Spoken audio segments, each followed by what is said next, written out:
देखिए दोस्तों, जितने भी गवर्नमेंट जॉब एस्पिरेंट इस वीडियो को देख रहे हैं उनमें से कुछ लोगों ने एसएससी सीजीएल को टारगेट कर रखा होगा, कुछ ने SSC CHSL, SSC CPO, MTS, constable GD, कुछ लोगों ने यूपीएससी सीएपीएफ असिस्टेंट कमांडेंट को टारगेट कर रखा है, यूपीएससी सीडीएस एनडीए, कुछ लोगों ने IBPS clerk, office assistant, PO, SBI clerk, कुछ लोगों ने रेलवे के एग्जाम्स को टारगेट कर रखा होगा।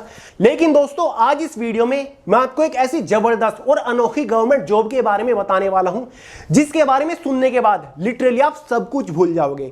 जितने भी अदर गवर्नमेंट जो वैकेंसीज है ना, कॉमन गवर्नमेंट जॉब्स हैं, उन सभी को आप भूल जाओगे, उनकी तैयारी करना छोड़ दोगे। इतनी बेहतरीन, इतनी यूनिक, इतनी अनोखी गवर्नमेंट जॉब वैकेंसी है ये। इस गवर्नमेंट जॉब के एक नहीं, दो नहीं, तीन नहीं, बल्कि ढेर सारे ऐसे प्लस पॉइंट्स हैं जो कि इसे सबसे ज्यादा स्पेशल, सबसे ज्यादा अनोखी गवर्नमेंट जॉब बनाती है। तो चलिए दोस्तों, आगे इस वीडियो में इस गवर्नमेंट जॉब के बारे में एकदम डिटेल से बात करने वाले हैं। थोड़ा सा मैंने सस्पेंस क्रिएट करके रखा है, उसका मजा लीजिएगा। क्या क्या प्लस पॉइंट है, क्या स्पेशलिटी है इस गवर्नमेंट जॉब की, पहले तो वो समझ लीजिए, जिन पॉइंट्स के बारे में हम आगे इस वीडियो में बात करेंगे। देखिए दोस्तों, ये जो गवर्नमेंट जॉब है ना, सबसे ज्यादा मैक्सिमम अपॉर्चुनिटी आपको इसी गवर्नमेंट जॉब की देखने को मिलेगी। यानी कि एक साल में 30 से 40 बार इस पोस्ट के ऊपर अलग अलग वैकेंसीज निकल जाती है। तो सबसे ज्यादा जो अपॉर्चुनिटी आपको देखने को मिलती है इसी गवर्नमेंट जॉब में देखने को मिलती है।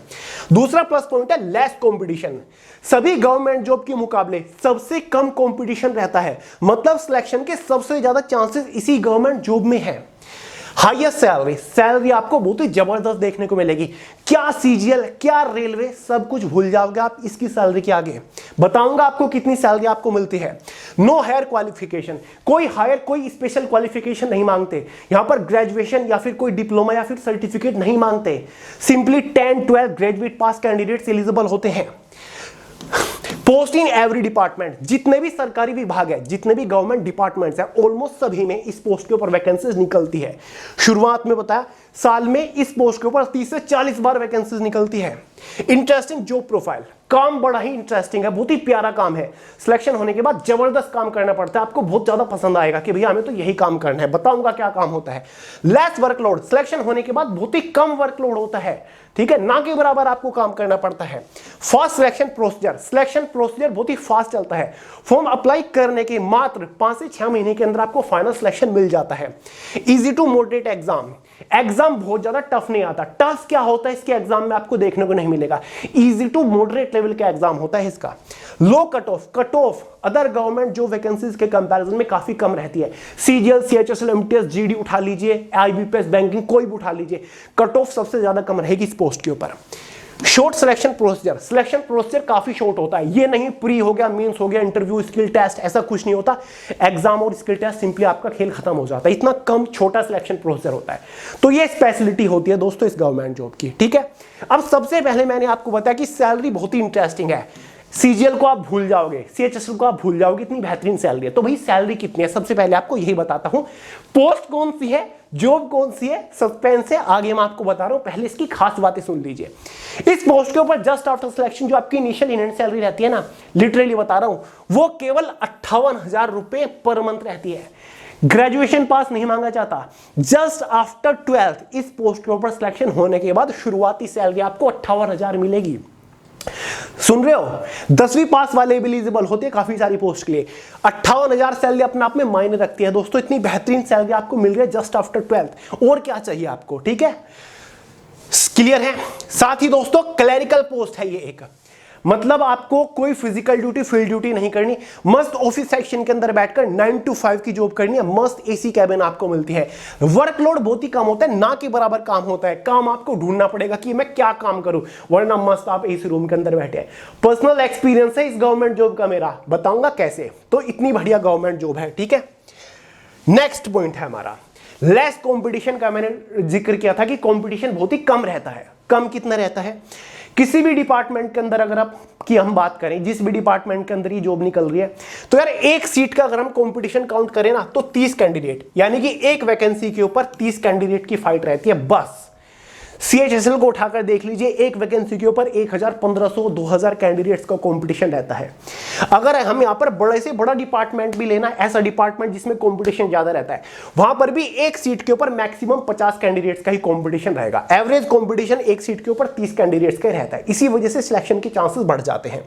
एग्जाम पैटर्न वगैरह भी डिस्कस करूंगा, बहुत ज्यादा अलग आपको पढ़ने की जरूरत नहीं है, वही है जो आप पढ़ते हो किसी भी गवर्नमेंट जॉब के लिए। एलिजिबिलिटी क्राइटेरिया आप पूछोगे कि भैया कितना, मतलब मिनिमम एलिजिबिलिटी क्राइटेरिया की क्या रिक्वायरमेंट है, ज्यादा कुछ नहीं। कुछ डिपार्टमेंट में 18 से 25 साल एज लिमिट होती है जनरल वालों के लिए, कुछ डिपार्टमेंट में 18 से 27 साल, कुछ डिपार्टमेंट में 18 से 30 साल जनरल वालों के लिए एज लिमिट होती है। पोस्ट आगे बताऊंगा, धैर्य रखिए। क्वालिफिकेशन, कुछ डिपार्टमेंट की पोस्ट के लिए 10वीं पास एलिजिबल होती है, कुछ डिपार्टमेंट की इस पोस्ट के ऊपर 12वीं पास एलिजिबल होती है, कुछ डिपार्टमेंट में इस पोस्ट के लिए सिंपल ग्रेजुएट पास मांग ली जाती है, बाकी और इसमें कुछ नहीं मांगा जाता। तो चलिए दोस्तों, राजपे से पर्दा उठाने से पहले एक बार इसके एग्जाम पैटर्न को भी डिस्कस कर लेते हैं कि भैया इस गवर्नमेंट जॉब को क्रैक करने के लिए हमें क्या क्या पढ़ना पड़ेगा। कुछ स्पेशल तो नहीं है, बिल्कुल भी नहीं है दोस्तों। जो किसी भी कॉम्पिटिटिव एग्जाम के लिए आप 4 सब्जेक्ट प्रिपेयर करते हो ना, वही आपको पढ़ना है। एक आपका जनरल अवेयरनेस होता है, न्यूमेरिकल एबिलिटी होता है, जनरल रीजनिंग होता है, इंग्लिश लैंग्वेज होता है, और बहुत सारी डिपार्टमेंट की पोस्ट के ऊपर तो मैथमेटिक्स से क्वेश्चन आते भी नहीं है। समझ गए होंगे आप कुछ, ठीक है। बहुत सारी पोस्ट में तो मैथ से क्वेश्चन आते ही नहीं, केवल जीएस आपका रीजनिंग और इंग्लिश सब्जेक्ट रहता है। मैं आपको बताऊंगा कौन कौन से डिपार्टमेंट के एग्जाम में मैथ से क्वेश्चन नहीं आते। क्लियर है? तो यही आपको पढ़ने होते हैं। किसी एग्जाम में हर सब्जेक्ट से 25-25 क्वेश्चन आ जाएंगे, किसी एग्जाम में इंग्लिश से 100 क्वेश्चन आ जाएंगे, 50 क्वेश्चन रीजनिंग से आ जाएंगे, 50 क्वेश्चन जनरल अवेयरनेस से आ जाएंगे। तो इस तरीके से आपका होता है। बाकी एग्जाम सिलेबस ऑलमोस्ट बिल्कुल सेम होता है, कुछ भी डिफरेंस नहीं है। तो चलिए दोस्तों, फाइनली राज से पर्दा उठाते हैं। बहुत वेट हो गया, आखिर मैं किस जबरदस्त गवर्नमेंट जॉब के बारे में बात कर रहा हूं, उस पोस्ट का नेचर क्या है वो गवर्नमेंट जॉब। जी हां दोस्तों, मैं बात कर रहा हूं स्टेनोग्राफर की जॉब के बारे में। सरकारी विभाग के अंदर अगर स्टेनोग्राफर की पोस्ट के ऊपर आपने सिलेक्शन ले लिया ना, चाहे वो कोई भी सरकारी विभाग है, तो समझिए लाइफ आपकी वहीं से बदल गई नहीं, लाइफ आपकी सेट हो गई। ठीक है, बहुत ही कम वर्कलोड आपका रहेगा, सैलरी बहुत ही बेहतरीन मिलेगी। अभी बता, शुरुआती सैलरी 58,000 रुपए आपको मिलती है मैक्सिमम डिपार्टमेंट के अंदर। ठीक है, अगर आपकी वहां पर ग्रुप बी की पोस्ट या फिर ग्रेड सी की पोस्ट है। ठीक है, तो भाई ये स्टेनोग्राफर की पोस्ट है। मैंने सारी चीजें आपको बता दी। जॉब प्रोफाइल क्या होती है, ऑफिस सेक्शन के अंदर बैठ के मस्त आपको काम करना होता है, कंप्यूटर बेस्ड, कंप्यूटर रिलेटेड होता है।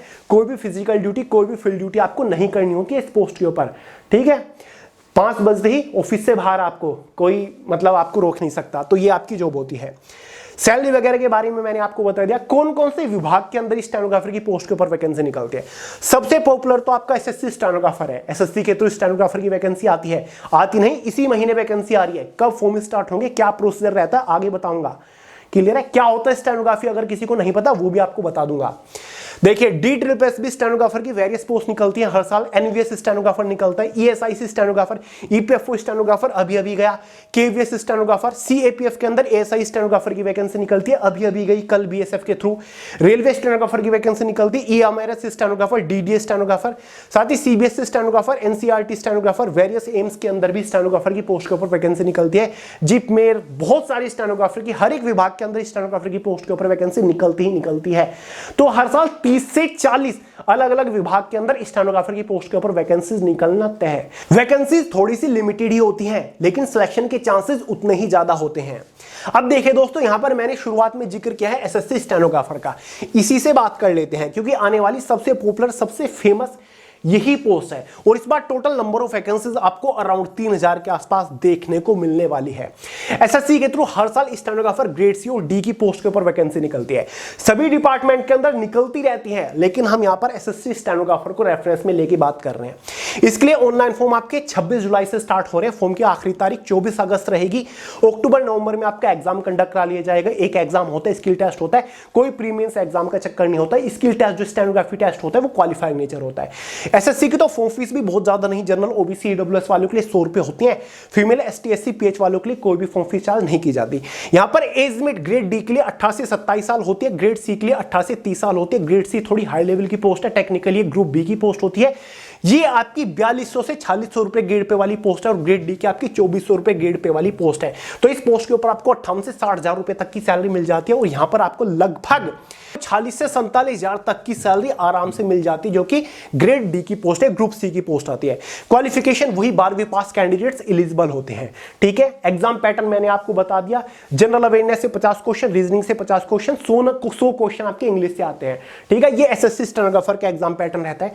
शॉर्ट हैंड क्या होती है अगर मैं आपको बताऊं, देखिए दोस्तों, ये एक तरीके से सिंबॉलिक लैंग्वेज होती है। अगर आप हिंदी या फिर इंग्लिश में कोई भी सेंटेंस बोलोगे बहुत ही तेजी से, उसको बहुत ही फास्ट तरीके से लिखना, शॉर्ट में लिखना, उसी को एक तरीके से हम शॉर्ट हैंड बोलते हैं। स्किल टेस्ट में इसका क्या होता है, एसएससी स्टेनोग्राफर में या तो आप हिंदी की शॉर्ट हैंड लिख लो या फिर इंग्लिश की लिख लो, आपकी चॉइस के ऊपर डिपेंड करता है। ग्रेड डी के लिए 80 वर्ड पर मिनट की स्पीड निकालनी होती है, ग्रेड सी के लिए आपको 100 वर्ड पर मिनट की स्पीड निकालनी होती है। स्टेनोग्राफर ग्रेड डी में इंग्लिश वालों को 50 मिनट टाइम ड्यूरेशन दी जाती है ट्रांसक्रिप्ट करने के लिए, टाइप करने के लिए। स्टेनोग्राफर ग्रेड डी हिंदी वालों को 65 मिनट दी जाती है। ग्रेड सी में इंग्लिश वालों को 40 मिनट दी जाती है। स्टेनोग्राफर ग्रेड सी में आपको हिंदी वालों को 55 मिनट दी जाती है। सबसे पहले तो अगर 80 वर्ड पर मिनट की स्पीड किसी भी डिपार्टमेंट के अंदर मांगी गई है, ज्यादातर डिपार्टमेंट के अंदर स्टेनोग्राफर की स्पीड 80 वर्ड पर मिनट मांगी जाती है, और ज्यादातर डिपार्टमेंट के अंदर हिंदी और इंग्लिश दोनों ही स्टेनोग्राफी मांगी जाती है। हिंदी या फिर इंग्लिश दोनों की पोस्ट के ऊपर वैकेंसी निकलती है, क्योंकि इसका एक फंडा होता है। अगर आपको इंग्लिश की स्टेनोग्राफी आती है, ट्रेनिंग के टाइम पर आपको हिंदी की स्टेनोग्राफी सिखाई जाती है, हिंदी वालों को इंग्लिश की भी सिखाई जाती है। ये एक फंडा होता है। ठीक है, तो आप हिंदी या फिर इंग्लिश की कोई भी चूज कर सकते हो। अगर आप अब सीखना शुरू कर रहे हो तो भाई जिस लैंग्वेज में आपकी ज्यादा अच्छी पकड़ है, हिंदी में आपकी अच्छी पकड़ है तो हिंदी की स्टेनोग्राफी सीखिए, इंग्लिश में अच्छी पकड़ है तो इंग्लिश की सीखिए।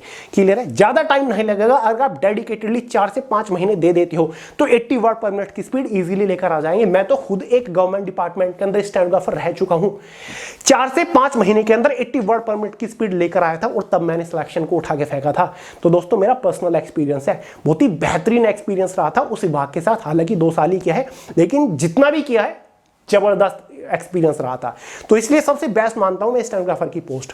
तो यार सबसे पहले तो अगर 80 वर्ड पर मिनट की स्पीड मांगी गई है, आपको एक 80 वर्ड पर मिनट की स्पीड से डिक्टेशन बोली जाती है। ठीक है, 800 वर्ड बोले जाते हैं 10 मिनट में। आपको फटाफट उस सिंबॉलिक लैंग्वेज में शॉर्ट हैंड में उसको लिखना होता है, पेपर के ऊपर पेंसिल की मदद से। फिर उसके बाद जो आपको बोला गया था उस सिंबॉलिक लैंग्वेज को, शॉर्ट हैंड को देख के आपको कंप्यूटर के ऊपर सिंपली टाइप कर देना है। तो यहाँ पर आपकी अगर टाइपिंग की स्पीड एवरेज है 15 से 20 वर्ड पर मिनट भी, तो भी आप इजीली टाइप कर लोगे, बहुत बड़ी बात नहीं है। टाइपिंग का इसमें ज्यादा बड़ा रोल नहीं है, हाँ बस कीबोर्ड की समझ आपको थोड़ी बहुत होनी चाहिए। तो दोस्तों, अगर आप स्टेनोग्राफी सीखना चाहते हो तो इसके बारे में थोड़ी सी यूट्यूब के ऊपर रिसर्च कर लीजिए, आखिर ये होता क्या, कितने टाइम में हम सीख सकते हैं। मैंने यूट्यूब के ऊपर ऑलरेडी आपको स्टेनोग्राफी रिगार्डिंग काफी सारी वीडियोस प्रोवाइड कर रखे हैं, वे भी देख लीजिएगा। अगर कोई डाउट बन रहा, कोई सवाल हो, कमेंट करके पूछ लीजिएगा। बाकी इतना कहूंगा, हर एक विभाग के अंदर हर महीने वैकेंसीज निकलती है। एक महीने में 2-3 सरकारी विभाग के अंदर तो आपको स्टेनोग्राफर की पोस्ट के ऊपर वैकेंसीज देखने को मिल ही जाएगी। क्लियर है, तो यार बवाल रिक्रूटमेंट है, इसका फायदा आपको उठाना है, समझ गए। तो चलिए दोस्तों, यार इस वीडियो में इतना ही था। उम्मीद करता हूं आप समझ गए होंगे वीडियो बनाने का पर्पस। वीडियो पसंद आए लाइक करिएगा, दोस्तों के साथ शेयर करिएगा, चैनल को सब्सक्राइब करना मत भूलिएगा। मिलते हैं अगली वीडियो में बहुत ही जल्द, तब तक के लिए जय हिंद।